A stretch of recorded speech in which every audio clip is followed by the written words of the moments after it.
return today is Saturday, April 5th, 2025.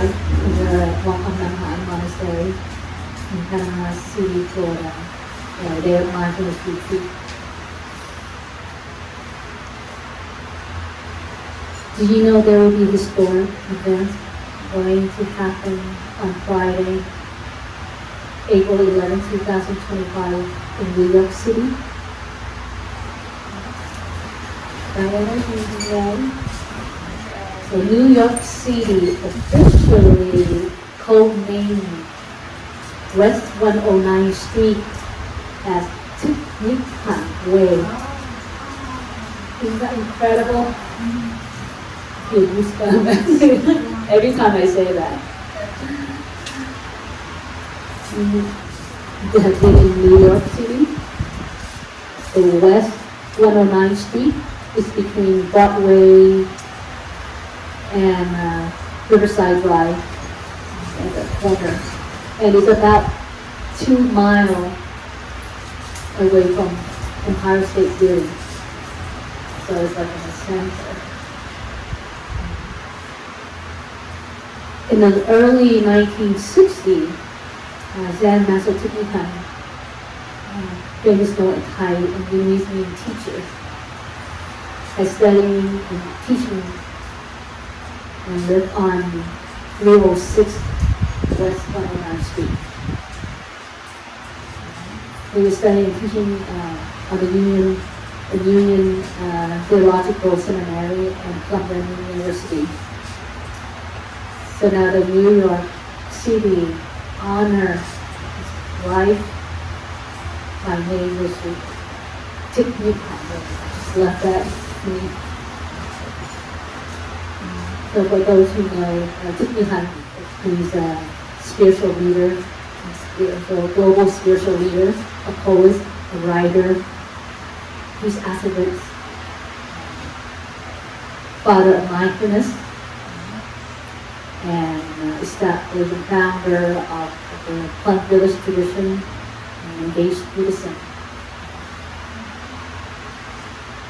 I'm planning to attend this event. Anyone is coming with me? I will join with the Plant Village monastic along with other monastic and lay practitioners globally. So this will be exciting, incredible. This is probably going to be my very biggest thing I'm going to attend because I think it's going to be a lot of people going to this event. So I have to be there for that as well too. Normally I don't show up in big events, even if it's a Buddhist event. But to me, Thai is so special to me. He's like my teacher. So I feel like I want to be there just to celebrate and to honor and to appreciate his hard work for many years. Thai always have this unique way of presenting and teaching the Dharma. Dharma, when it's written capital D, is the teaching of Buddha. And when it's written in small letter D, lowercase, it means Dharma. So like, this is Dharma, rose is Dharma, glass is Dharma, table is Dharma. He made it very simple, practical when he presented Dharma. It gets very deep and profound. If you're not from or trained well in traditional school, and you thought, Thai is creating his own path, his own way. But no, he had this very tradition, but yet you can't see, you don't know it, because it's so new, and the way he described it, the way he presented is so new and so modern. So in other words, so Western. You can't see it, but it actually is tradition in that teaching. And we know tradition is always the authentic and genuine way of life. You cannot lose your tradition. You cannot lose your origin. You cannot lose your roots. And so if you practice and you teaching and sharing, and it has to be, teaching and sharing has to be deep and profound if you stick with it.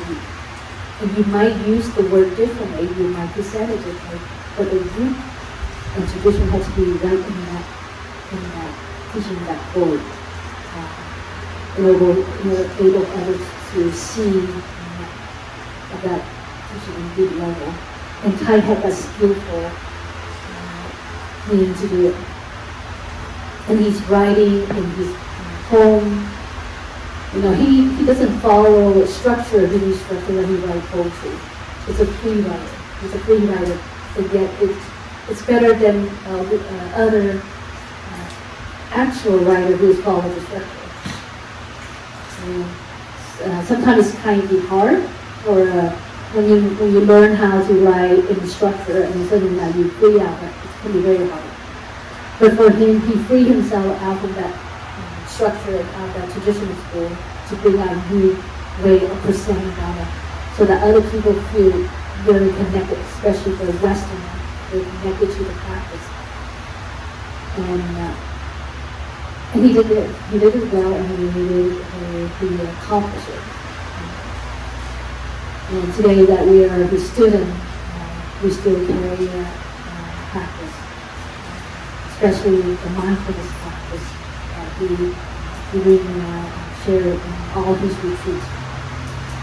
And even in ceremony too, he missed the traditional ceremony, but actually it's in there. Like one example that I like when I was in Quan village. When there's a great ordination given to Bhikshu and Bhikshu need a Bhikkhu who need precept. What is submitted to Bhikkhu, which is the male monk, then all female monk has to leave the hall, and only the male monk that is Bhikkhu can stay, witness the ceremony. So I think I raised in both traditions, the old school. When I come to Quan village school, I like it because in old school you don't see that. The female monks always have to leave when it's the male monk receiving the precept. Even if you have ordained for many years as Bhikkhu, you still have to leave. But in Quan village, if you have ordained as Bhikkhu or Bhikkhu, you are invited to stay and witness that ceremony, that orientation. And it makes so powerful because you only not just receive the energy just from the Bhikkhu, but now you only receive from Bhikkhu for the orani. I think that's very important. And you don't see the missing part from this side. This side now you have both sides fully. And I like it so much. I said, this is wonderful because you get a chance to share your energy with this new order needs, not just to the female, but also to the male too. And that's just one of the practice. And people who don't know that, Thai had break the traditional. But he did. He did it because why? The precept that the Bhikkhu received the female role too. We both receive major precept the same. So there's nothing high there. And our question, the question that the senior asked to the Bhikkhu is the same as to the Bhikkhu. Very different. The other practice I also like is on the first day of New Year, the female monk bows to the male monk, and the male monk bows back to the female, out of prostration. I like it so much. And because the prostration of bowing to one another is to recognize the Buddha nature in that person. Right? As a Bhikkhu, you want to recognize a Bhikkhu Buddha nature as well as Buddha. The Bhikkhu also recognize the Buddha nature. So we bow down and show that respect. And And again, people who don't understand woe, they go, oh, I read the woe again. But he did. He did not. They didn't see that because when we bow down, we take our sanctity robe. We remove our sanctity robe. We only wear this regular brown robe or gray robe. And that's acceptable. And so it was just beautiful as you see that the male monk would bow down and touch the earth, and he would recite Avalokitesvara name and the aspiration Avalokitesvara as a female, or a novice. And then when the male sit down, now the female turn to bow back to the male, or the bhikkhu, as a samatha bhava, the action of bodhisattva. But we also recognize in that bhikkhu symbol, we see a father, a brother, older brother, a younger brother in there. And so we have to highly respect and not to think or not to act inappropriate to a father, to a brother. So as the male see the female monk as the mother, as a sister, as aunt, a younger sister, older sister, so that they act respect and appropriate. And this tradition, it's something that they do once time in the New Year, Lunar New Year celebration.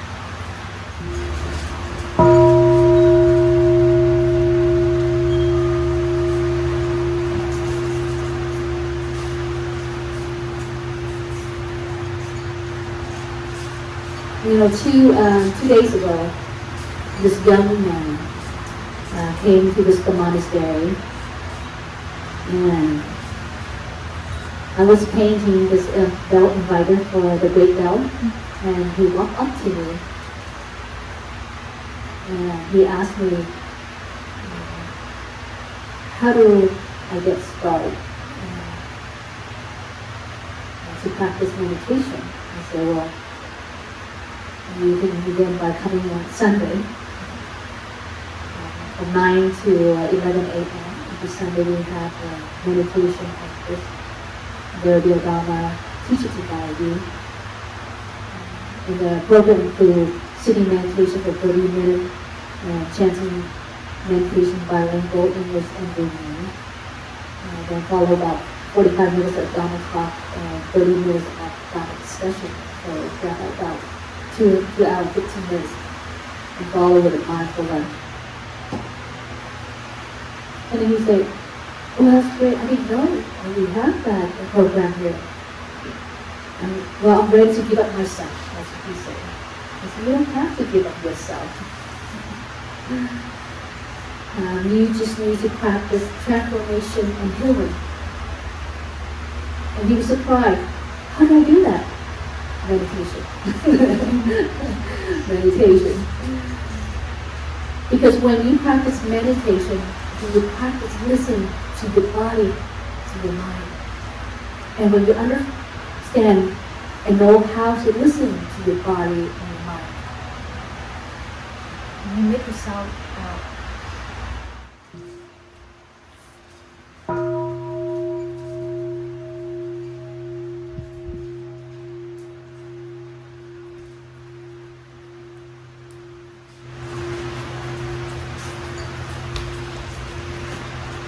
You see, the practice meditation is a practice coming back to your body, coming back to your feeling, coming back to your mind, and coming back to the object of mind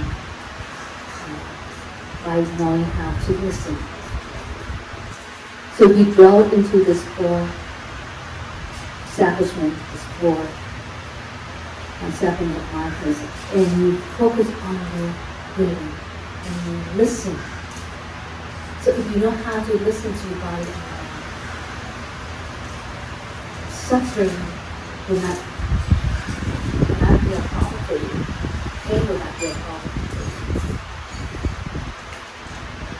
you. If you understand yourself, The minute suffering arrives, you recognize it right away. The minute your mind not feeling well, seeing something that is not making you comfortable, you recognize it right away. And so where the suffering or anxiety or frustration maybe just come by through you slowly and you slip away right away because you're not allowing it.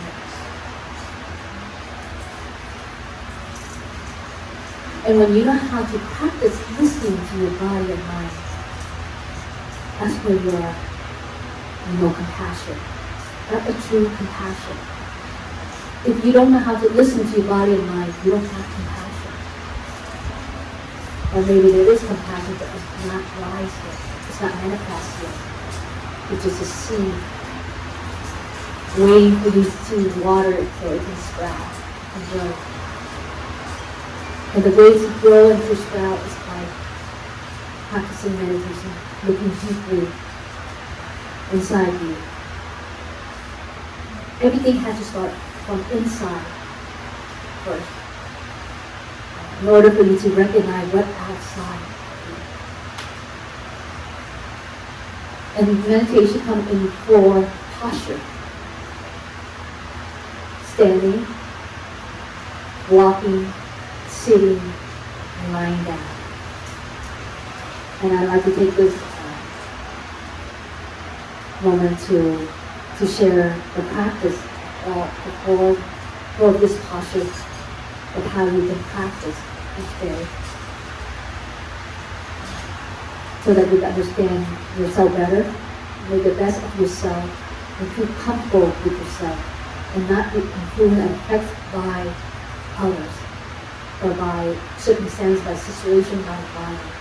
You are in control, and you can change, you can navigate, you can make it better. Even though the conditions is the worst now, you still can make it better. If you know how, that is listen to your body.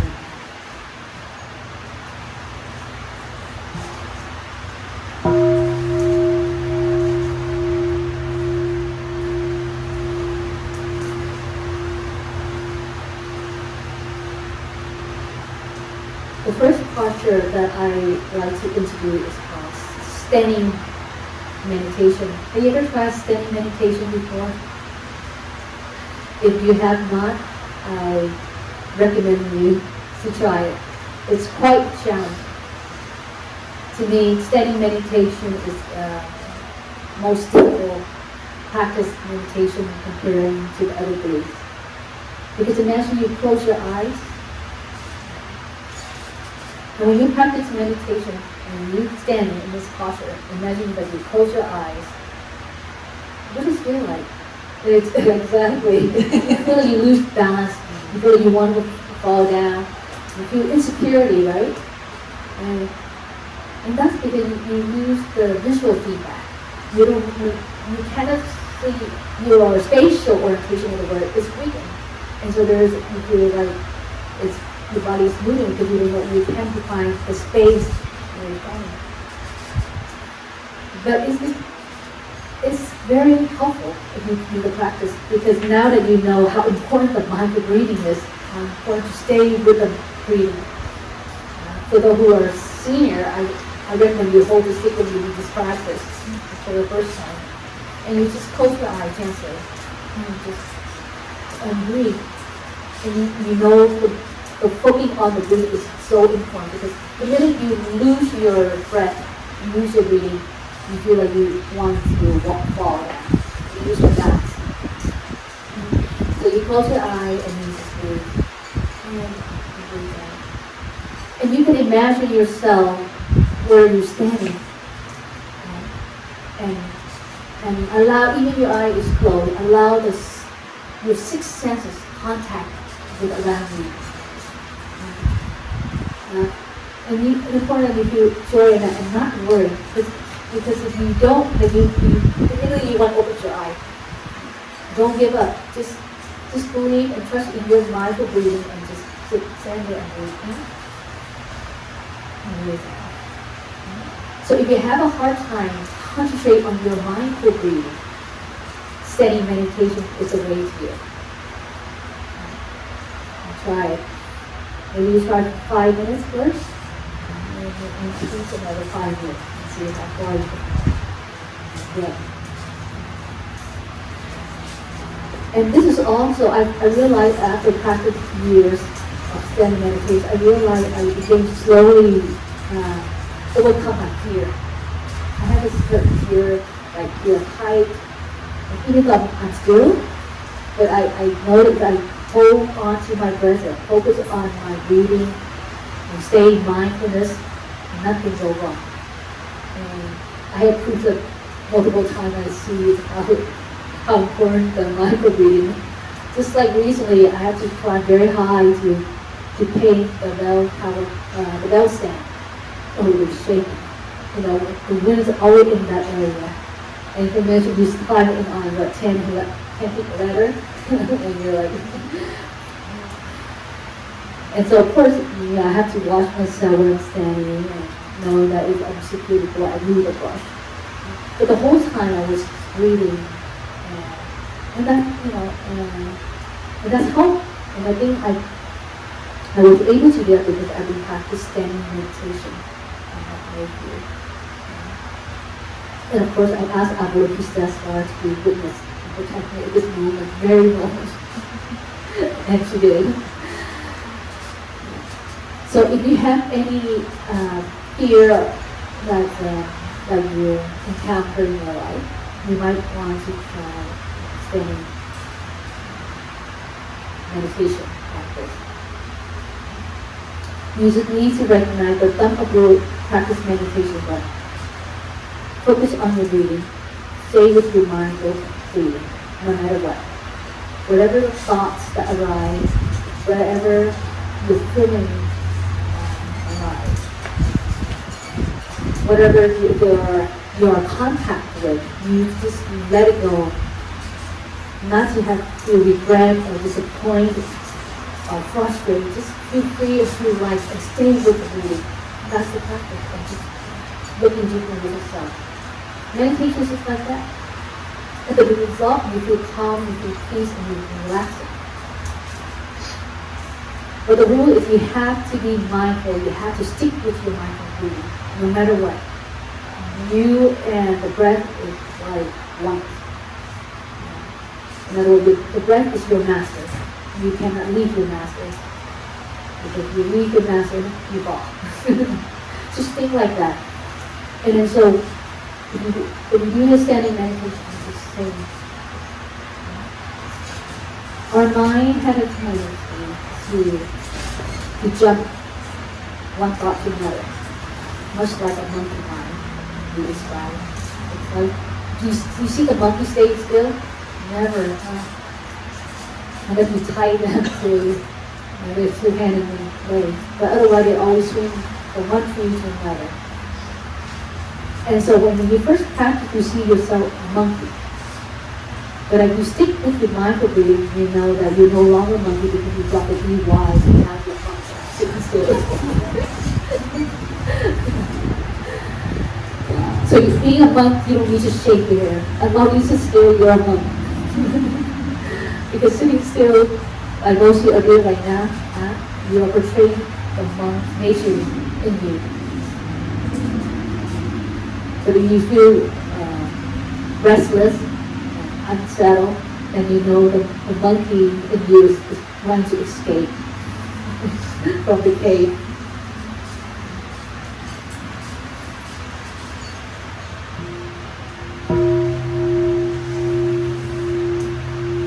Yes, so that's called standing meditation. Standing meditation. The next meditation of the 4 posture is called walking meditation.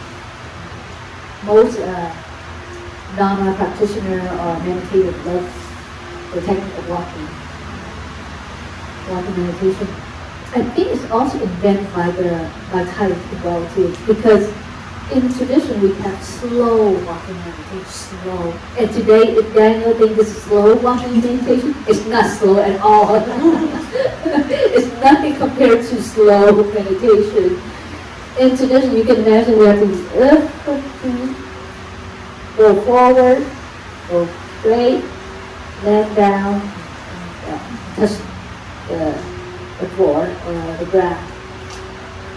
That's one breath. And then you lift again. So sometimes you have to recite so that you are mindful to your step. Because when we walk, we have a tendency to walk fast and get to the destination. But the slow walking meditation is not allowed to do that. If any of you have joined this Vipassana meditation, this is the practice you have to learn before you go there. So I trust you know how to do a sitting meditation, but now try to go walking meditation. So you 1, 2, 3, 4, 5. Or to tip, raise, forward, down, fall, land. So you have to recite like that so that you are aware of your step. So it's very slow. And I think I had changed it to a walking meditation where we enjoy outdoor when we leave mindfulness retreat. I'd rather do it slow because I think 1,000 people come with a retreat to do slow meditation. You probably would not get to the destination. Everyone would be starving that retreat.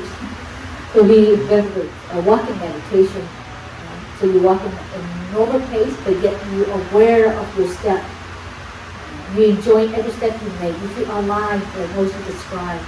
You feel peace and feel joy because you are in the setting of environment that is quite peaceful. That's what all the retreats need. To take place in a quiet way so that you're easy to focus. So that you can, your six senses, when you contact with your six sense of object, you recognize easily. You don't want to ignore what you see, what you hear, what you smell and taste and touch when you walk. You're walking meditation. But matter of fact, you want to recognize that. And then let it go. You recognize that not to attach, not to judge, not to criticize, not to analyze, but just to recognize and aware alive elements that present in front of you through your six senses that you are contact. That's there for you to appreciate, there for you to smell, there for you to hear, and there for you to perceive and feel. If we don't do the walking meditation, if we don't practice mindfulness and meditation, we would not appreciate life and nature. But life and nature teaches so much, give us so much energy and so much peace. And so, walking meditation, you feel like you're an outdoor and you're experiencing many wonderful things because now that you're aware of yourself, aware of your footstep, and you're aware of the surrounding. So it's making much fun to do that practice. Like today, most of you, some of you especially, you never like wind, but now after this walking meditation, the wind, you still like wind. You like wind now. And you see, wind is no longer a threat to your hair, to your makeup. You just walk gracefully and let wind flow you along with that motion. You allow yourself to harmonize with the environment that you're in, with whatever elements that you are into. You feel very pleasant, you feel very grateful for that. So sometimes when you practice, don't expect to be perfect condition of your practice. Because in perfect condition, everyone can do it. It's so easy. But when you walk, when you do the practice, like I said, walking meditation, you want something challenging like this, the wind, the snow. Did you do the walking meditation when you had snow in was it February or January month? That's also the history, right? historic snow happened in Panama City, huh? Some people who live here 70 years, they said, I have never seen snow like this in my life. And at the monastery, because we have open space, it takes over a week before the snow comes down. And our contractor, he built a snowman in front of his house. And for that snowman to melt, it takes 11 days. So like right after Friday, he kept taking pictures and sending to me 5th day, 6th day, 7th day, 8th day, 9th day. And then by the time this 11th day, the sunglasses is all out. And the scarves, still wrapped in little snow.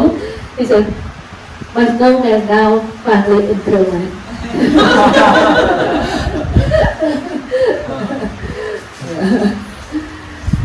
And you see, so we take the advantage to do our walking, but it's not easy because it's so slippery.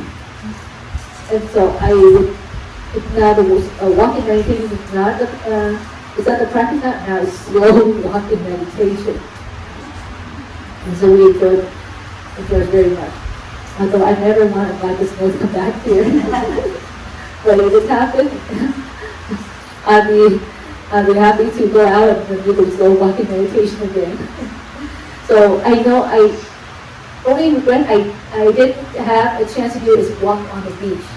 I heard that there was snow was covered on the beach, the sand is covered with snow. That was only that I was not realized that the beach is covered with snow. So when we practice, we want to encounter that difficult conditions to see how well we practice and how well we stay with our focus of our mindfulness. Because if we want to attain wisdom, or we want our wisdom to manifest, mindfulness and consciousness to sustain, to focus into getting a deeper level in order for our mind and for our wisdom to arise. So wisdom just not arrive like that. You have to practice mindfulness, concentration, and then the wisdom. And those are we call threefold training. So we train ourselves always stay in mindfulness, stay in consciousness, so that we have the insight, we have the right view, right understanding when we view things around us, when we hear and we smell. Because it is true nature. So part of practice meditation is to understand the true nature of that, not the way we want to do. But we like to do that, right? We like things to be our way. We like things to be understand our way. And that's where the conflict and suffering come in. So, extending meditation, if you have not try that. If you like the walking meditation, try to do that each day for 45 to 2 hour walking meditation, because it's much more to help. You are doing one thing, but you are attaining 3 rewards. The first reward you attain is wisdom. If you do the walking mindfulness meditation. And second, you reward by your health, right? You improve your health if you walk. People say you don't have to have particular, or the health professionals say they don't have to have particular exercise, but if you walk every day for 45 to 2 hours each day, you can stay away from a doctor and medication. Just like eat an apple a day. But I think if you eat an apple a day and you don't do the walking exercise, you still see the doctor. But if you do the walking meditation and you don't eat apple or banana, you will not see the doctor. So if you didn't give yourself fully attention and wholeheartedly do the walking meditation earlier, when you come home, try that. Enjoying your steps, enjoying walking slow, enjoying slow motion. Because slow motion is always the safest way to do it. You avoid getting accidents. You avoid making mistakes. And so, when you walk, just enjoy every step. And allow yourself to contact what's around you. And don't miss that. But don't attach that or analyze anything that you contact. You just need to be aware and to be joyful that you see what you are seeing, what you feel. Just be alive and aware that other elements of nature around you also are alive with you and harmonize the same frequency with you.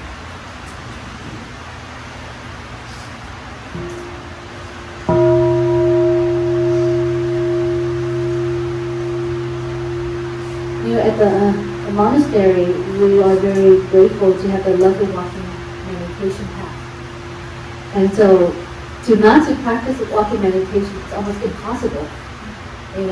Because the road has paved out for you, and you are not distracted by anything.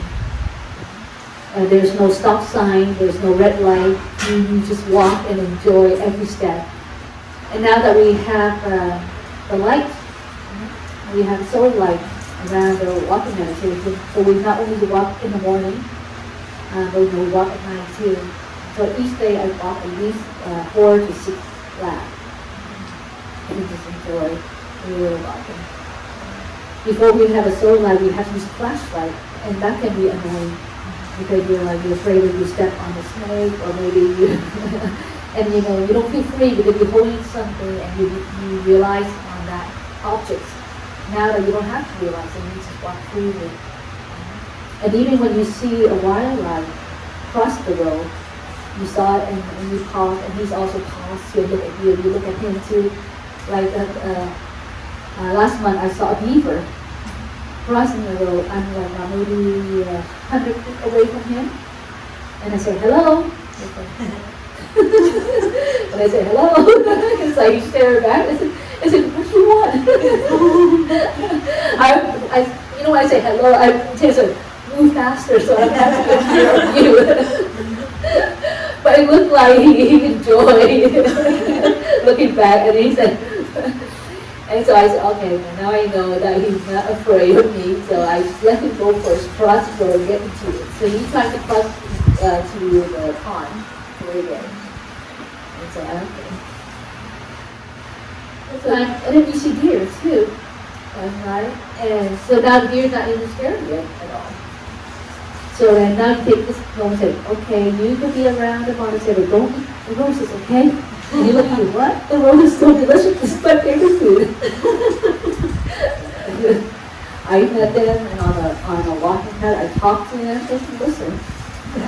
They still think roses is their favorite food. So, you see, we planted that rose last year, it doesn't grow.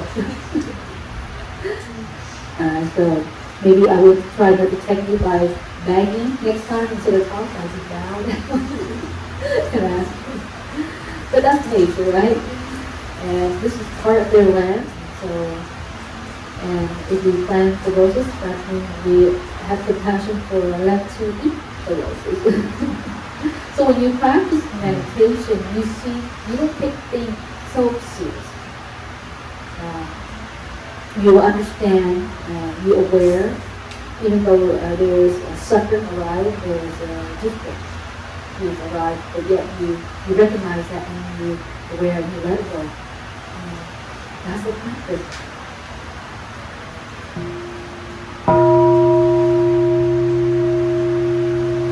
So the next posture meditation that I want you to do is called sitting meditation, which some of you are doing right now, but in listen. We know sitting meditation is a very popular posture. It is also a posture that leads to enlightenment, because that's the posture that Buddha reached enlightenment. Because when you sit, you focus better. We don't afraid of losing balance like we're standing meditation. We're not being attracted by our six senses. when we do a walking meditation. So when we're sitting in meditation, we come back to ourselves.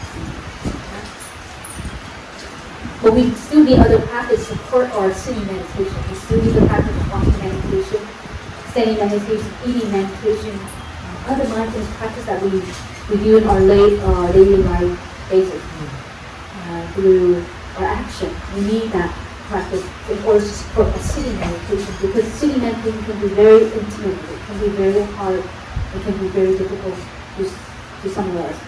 Especially now that you close your eyes and you sit, and suddenly maybe the first few minutes is very joyful and very pleasant and more very aware. You're very aware of your breathing, your in-breath and your out-breath. You recognize your in-breath is long or short or gentle or frustrated or difficult. You recognize that. And then you know that, okay, you have to let it go. So the first few minutes, you're able to do that. But then after about 5 minutes, you can't do it anymore. Because now that your monkey minds arise and all this idea and thoughts arise in your mind, and especially ideas and thoughts that is not present, that he was traumatized by that, and so now you feel like there's pain and fear in you, or some of you have a problem, restless. You can't sit still. And sitting still is like very listless for you. So sitting meditation can be quite challenging to all practitioners and meditators. But if you could just sit still and just focus on your breathing. Like earlier I mentioned that your breathing is like your master. You cannot depart from your breathing, no matter what. No matter how wonderful the idea that you sit and arises in you, thoughts arise in you, and you feel like enlightenment, you feel like awakened, you still have to stick with your breathing. Because that enlightenment, it could be hallucination.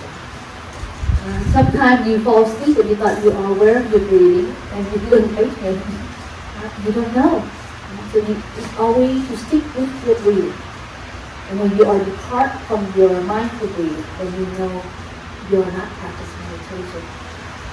There is no enlightenment in that practice. Always through hallucination. So to train yourself to sit better for an hour or more, you have to start slowly. Like start with 5 minutes. The first week, I think you can have 5 minutes and you do it right. And sometimes you can start by sitting in the nature, like on the beach or in the wind like this. And just close your eyes and see and listen to your body. What did your body feel at that moment?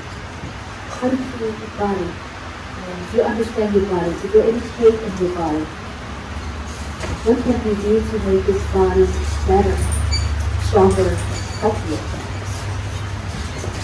What is this body that you don't like? Sometimes we don't like our body. But if we look and listen to our body with mindfulness, with awareness, you accept your body the way it is. And you see nothing wrong with your body. The only time you see something wrong with your body is because you're not practicing mindfulness. And so when you practice mindfulness, if you do see something wrong, and you fix it, you transform it, you do it. So you don't get rid of your body, but you transform it and bring your body everything. So is your feeling, your emotion. Nothing wrong to be upset and angry. You just need to recognize that why do you easily be angry and upset when you hear unpleasant sound. When you're sitting back and look deeply, you recognize that, you see that. your body will tell you, your feeling will tell you. And so you have the technique to change that. You change yourself better in a way of listening. When you start listening to your body, well, you have compassion with your body, then you will have compassion to the other person who sent out a message that you don't like. Because you now know how to listen. So use your body for an experiment by practicing meditation, focusing on your mindful breathing. When you recognize what the mind, our mind can be very vicious. Our mind can be,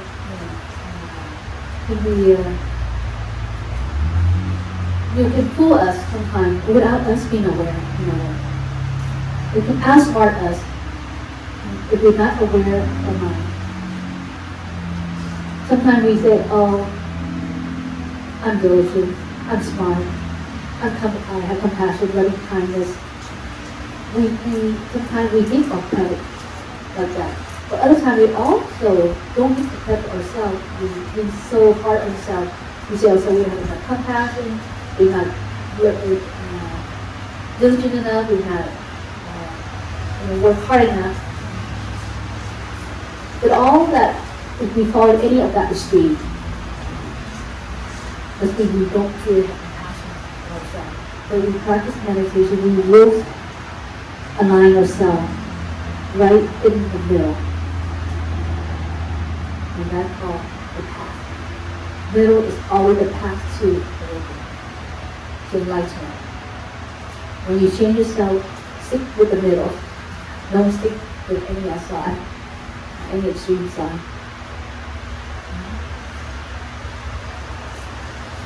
And so when we sit and you feel like falling asleep, and you feel restless, then just open your eyes and then close your eyes again.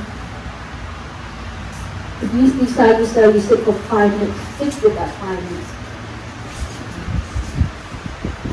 And if you decide to for 1 hour, stick with 1 hour. Even if you feel it's very difficult and you're going to have to struggle when you're sitting there, you stick with it. Because that's the training. That's the training. Your training is to overcome the difficulties, overcome the hardship, not to escape from that hardship or anything. And if you can do that, in any condition that you do in your city mountain, give you joy and acceptance of that practice. So at the minute you do the practice sitting in meditation, you realize that there's a verse that as a novice learned. Yeah, sitting here is like sitting under a boulder tree. So in November, I had the privilege to go to India trip. It was a wonderful trip. Can I share with you that trip? It's amazing. I'm laying went with us. All 4 of the master travel along with other practitioners from Vietnam, from the United States. And overall, everything is perfect. The weather, the ocean, perfect. Nothing to complain, right, Blake? No complaint. We stayed in, a very nice hotel. The first 2 days when we were in New Delhi, we stayed in a luxurious hotel. The hotel that I would not dream to be, but to stay. And never in my life I would walk. I would think I would stay, walk in the hotel like the hotel I would stay in New Delhi. It's so lucky.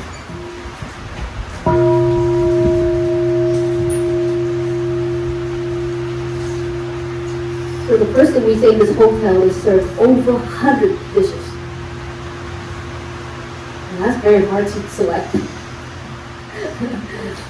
So you should do your best. The way I select, I put a little small portion. And so I know what it tastes like. And here we are preparing for curry dishes. the first 2 days occurred after the first third day and then to the ninth day. We went for 14 days. So on the from third day to the 12th day, we eat more Asian food, especially Viennese cuisine, and only 1 or 2 dishes in our meal. And I remember I said I have to ask him curry dishes, and I did ask, but they didn't bring out any new curry dishes, except maybe 1 or 2.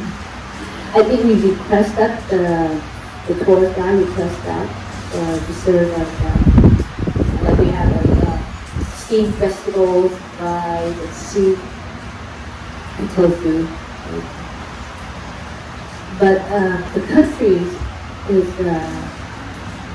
so country. You know, we have one country on one side is so rich and one side is so poverty. And when you go in India, you can still see the Buddha is still there. Especially in Nepal, and where the Buddha was giving the teaching. People are still living in the clay and hut or straw house, and they still want their food. You don't see much, well, you do see vehicles and trucks, but you also see cow and goats and other animals running around in the streets. So here you are, the vehicle versus with the cow. Guess who's faster? The cow's older. But when you see the cow and the goat, you have to yield to them and walk.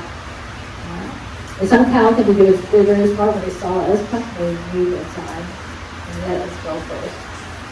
Occasionally you see some cow did that. Other cows just lay there. And one of the first I got was this bus driver. Oh, he was amazing. He doesn't need to be navigate GPS. It's all in his brain. I don't know how he get through all the town, all the small villages, but he was able to do that. And you know, but this is the amazing part. The outside village is, you know, it's dirty, it's not clean. But once you walk into the sacred, holy place of the Buddha, it's changed completely. It's so clean and so new. It's spotless, in other words. So they kept the sacred place of the Buddha is very clean, very serene, very respectful. And many kids would skip school and go in the street and beg for money, because every tourist likes to give money to the kids. And when if you have not go there, I really suggest you should go. Like, you know, you study and you read the text, but you don't sense it well. You don't connect it. But when you travel there, you connect better. Especially when you the old past white cloud, because the old past white cloud, I wrote that book after he was in India. I think he went to Tibet 2 times and he wrote that book. And so you were able to understand better where the Buddha was born, where he was enlightened, where he entered Nirvana, where he was teaching the people he met. So to make it short, it's just a wonderful trip. There's no complaint about it. And amazing is that everyone does it except me. Everyone the whole said, how did you do it? I think for one thing, I was careful what I consumed. I think very small portion. But I think the most amazing part, I was so excited the whole time. I was so happy. You know, and you're so happy and you're so grateful that you have the chance to be in this place. Your body stays strong. Nothing can defeat you, and no virus. Another thing that we did our qigong every morning. Every morning. Even we have to start our track at 4 o'clock. And so we always do 1 hour ahead. So if we start 4 o'clock, that's when we have to do a qigong at 3 o'clock. That way we give time. After qigong, we do slow walking meditation, and then we start our packing. And so the first 4 days, I make an announcement. But then after 4 days, I don't need to make an announcement. I just tell them, okay, tomorrow we leave at 4 o'clock. So what time we do qigong? Everybody just shout out at 3. So the whole time we didn't miss any day. So that was probably that also the practice I do that helped me too. But I think when you're happy, when you're grateful, then your body stays strong.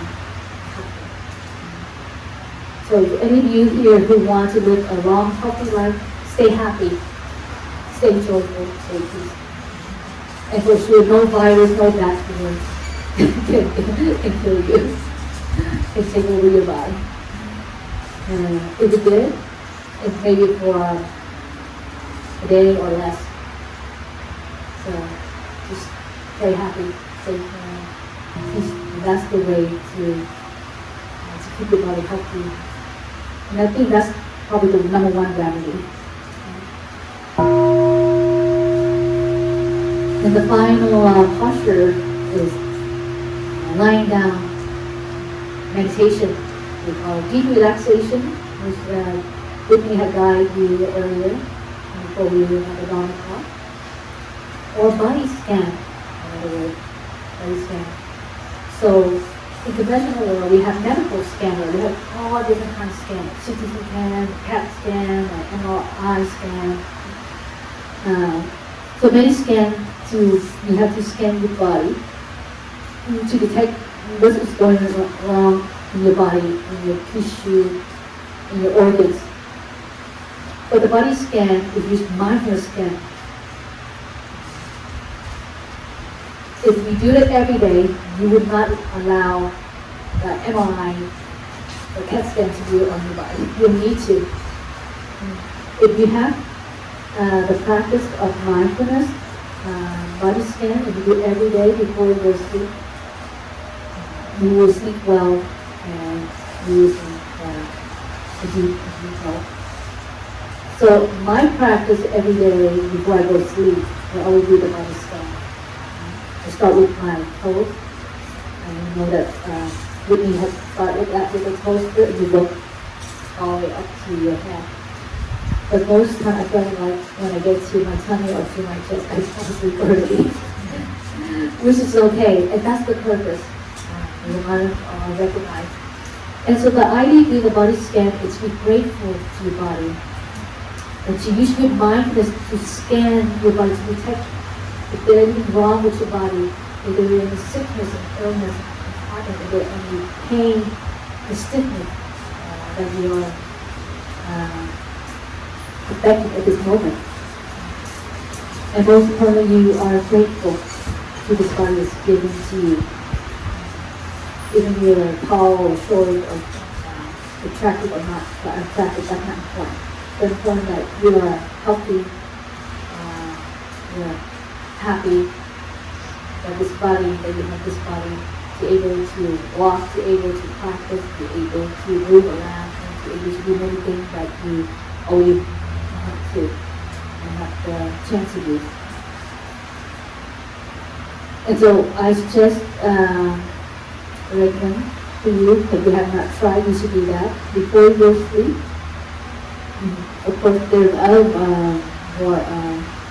other things that I also do, like I do the sitting meditation first, the walking meditation, and then I do my compassion mantra each time, and I do Avalokiteshvara recitation, and then I lie down and do for relaxation, a deep relaxation. I start the scan from my toes up, every part. And so I understand my body pretty much now. So I know when I am not feeling well, when I need to rest, or what I need to do to make it better on the next day. And so I make sure I lose everything, and so that next day I can start a new day for myself. And those are practices that you start. So for all that 4 classes, just pick the one that you like the most. Pick the one that you like most so that you can work better with that practice. And so if you work better with that practice, then other practice is coming easily for you. Don't start with a hard practice. That's why if you learn read the text, Buddhist text, they always start with the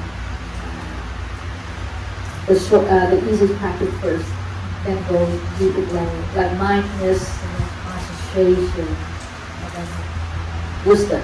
If you put wisdom first, how do you attain wisdom now?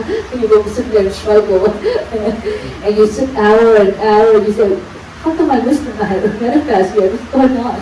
But if you start with your simple practice, mindfulness, you build that the energies of being awareness and focus, and then you can see the wisdom life flowing. It's been right immediately. One, you have wisdom and concentration. Immediately you understand what's going on. Just like when you're angry, and you recognize you're angry, now you bring your mindfulness, and you concentrate of your anger, and immediately you have this wisdom right, and you know why you're angry. Because you're selfish, or because you're ignorant. It will tell you, most likely when you're angry, it's likely you're selfish and ignorant. But we don't accept that because we always think we're right. and so we're like, oh no. But if we come back to our mindful breathing, we concentrate on our mindfulness, and we recognize it's truly because I'm selfish. If you listen to some of the spiritual Dharma teachers, they always tell you, okay, if you want to be happy, don't be selfish. Yeah? Right? Practice giving, practice free, practice letting go. Because the practice of letting go and giving, that's not selfish. And so if you practice of letting go and giving, then you free yourself from suffering. Because the suffering is just not there.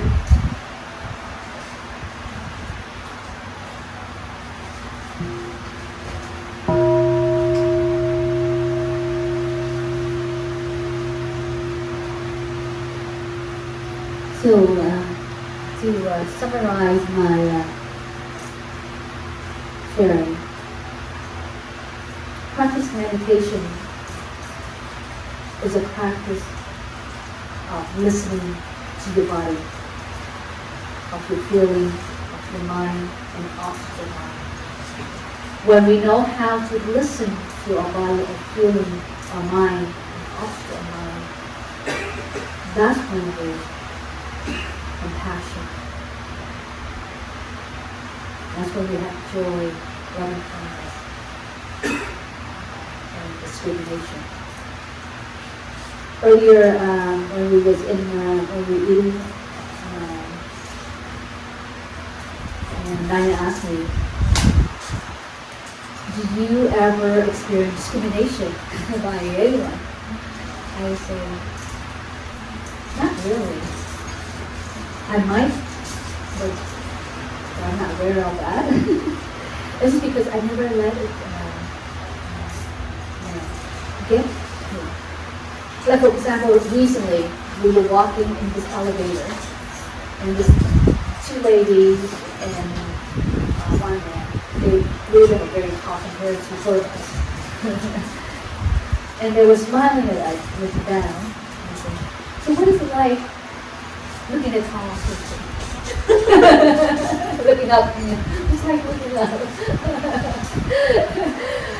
You know, at that moment I just smiled and aware that I am short. So what there to be angry of, right? They're not totally wrong. So see, that's awareness. You know yourself. You know your body. I know my body. I'm not tall compared to them. I know their body.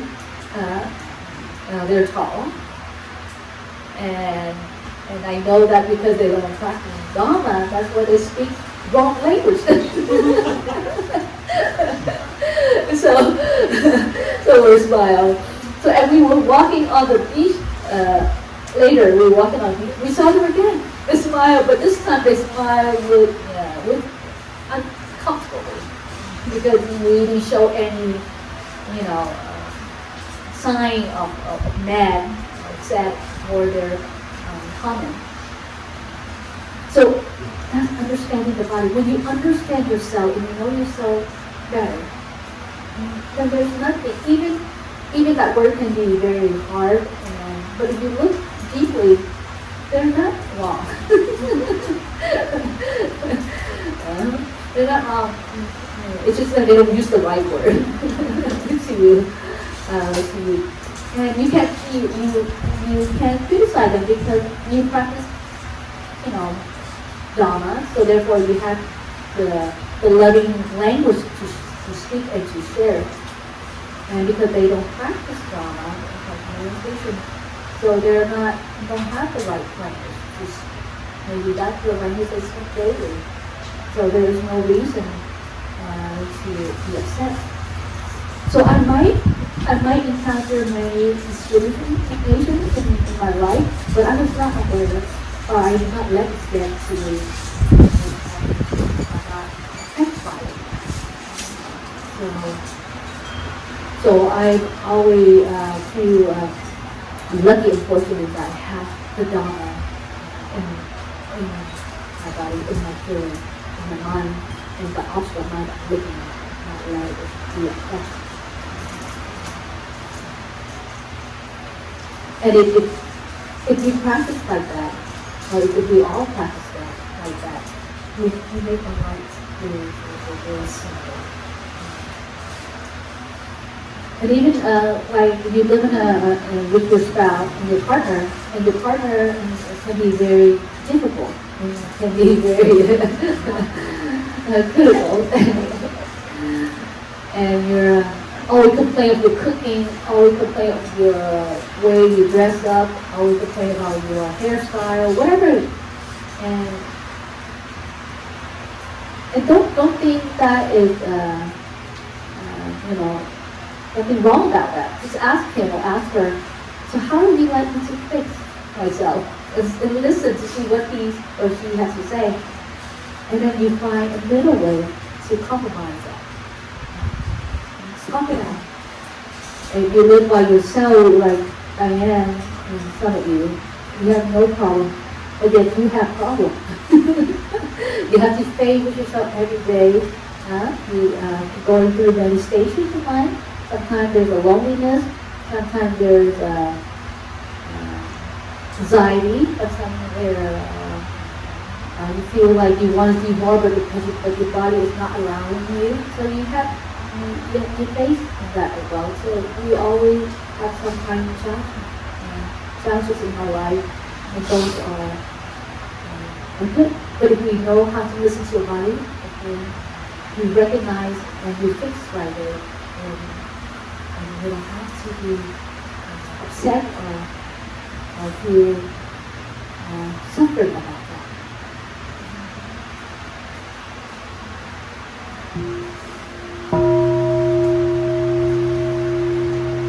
Simply enjoy, listen to your body, listen to your feeling, listen to your mind, and listen to the object mind every day. Whether you do the walking meditation, or standing meditation, or sitting meditation, or laying down meditation, those are the four postures. Other actions like eating meditation, writing meditation, painting meditation, sprouting meditation, landscaping meditation. Everything you do, just put the word meditation in there so that you'll be more aware weight in the action that you are carrying out. And I can reassure you that you will go wrong in that practice. It could make you feel better or to stay, maybe you more free to stay. Thank you for listening. So this is the end.